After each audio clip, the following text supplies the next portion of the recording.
All good morning to all. இது வந்து எனக்கு 3வது ஸ்டேஜ்.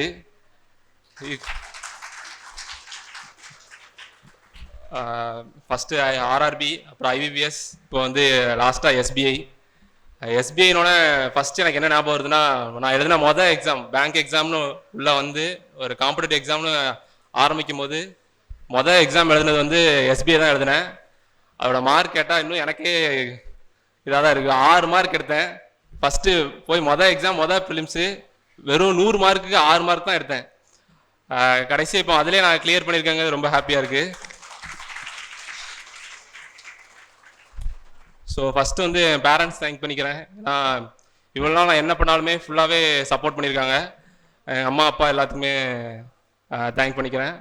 அப்புறம் வந்து எஸ்பிஐனா ஃபஸ்ட்டு எனக்கு ஞாபகம் வந்து என்னென்னா அந்த 6 மார்க் தான் மொதல் ஞாபகம் வரும். அதுக்கு முன்னாடி ஒன்று ஞாபகம் வருதுன்னா, ஃபஸ்ட்டு ஒரு கடன் ஒன்று வாங்க போனால் அது எஸ்பிஐக்குள்ளே தான் போய் நுழைஞ்சேன். ஏன்னா காலேஜ் ஃபீஸு 2 லட்சம் கட்டணுங்கிறாங்க. போன உடனே ஃபஸ்ட்டு ஒரு பேங்க்குக்கு உள்ளே போய் ஒரு அக்கௌண்ட் ஓப்பன் பண்ணி ஃபஸ்ட்டு கடன் தான் வாங்கினேன். அது இந்த எஸ்பிஐ பேங்க்கில் தான். இப்போ தான் லாஸ்ட்டு போன மாதம் தான் அது கட்டியே முடித்தேன். ஏன்னா அதுவும் எப்படின்னா, பேங்க்லேருந்து நான் ஜாயின் பண்ணிட்டேன். இப்போ ஆர்ஆர்பியில் ஒர்க் பண்ணிகிட்டு இருக்கேன். அங்கே ஜாயின் பண்ணோன்னே கட்டியே ஆகணும் அப்படின்ட்டாங்க. அதுக்கப்புறம் மொத்தமாக இப்போ தான் பே பண்ணேன். கரெக்டாக முடிச்சு அடுத்த மாதம் ரிசல்ட் வந்திருக்கு. அதுதான் ரொம்ப ஹாப்பியாக இருக்குது. அப்புறம் வந்து ஃப்ரெண்ட்ஸ் எல்லாத்தையும் தேங்க் பண்ணிக்கிறேன். இப்போ விக்கி சொன்ன மாதிரி தான் அந்த கேங் தான் இன்ன வரைக்கும் கூட்டு போச்சு. இந்த எக்ஸாம் வந்து கிளியர் பண்ணுறதுக்கு வந்து நான் காரணம்னு சொல்லவே மாட்டேன். ஏன்னா இந்த எக்ஸாம் எழுதியிருக்கவே மாட்டேன். ஃபஸ்ட்டு நல்லா தூங்கிட்டு இருந்தேன்.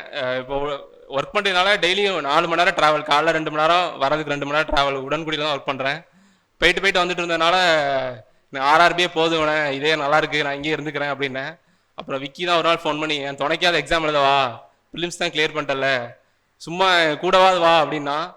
சரி, நல்லா ஒரு 9 மணிக்கு தூங்கிட்டு இருந்தேன். ஒரு 9 வரைக்கும் ஃபோன் பண்ணான். மதியம் தான் எக்ஸாமு. சரி ஏதோ அவன் கூப்பிடான்னு சொல்லிட்டு கிளம்பி போனேன். அவன் போகும்போது ஃபுல்லாக அவனை திட்டிகிட்டே தான் போனேன். என்ன எதுக்கு நீங்கள் 2 பேரும் எழுதுறீங்க, என்ன எதுக்கு கூப்பிட்டு வந்தீங்க அப்படின்னு. அதுக்கப்புறம் வரும்போது என்ன பண்ணாங்கன்னா, நல்லா ஒரு ஹோட்டல் கூப்பிட்டு போய் சாப்பாடு வாங்கி கொடுக்க சொன்னாங்க. அப்போ தான் யோசித்தேன், இதுக்கு தான் வர சொன்னாங்க போல அப்படின்னு. கிளியர் பண்ணிட்டல, அதனால் ட்ரீட்டுன்னு சொல்லிட்டு கூப்பிட்டு போயிட்டாங்க.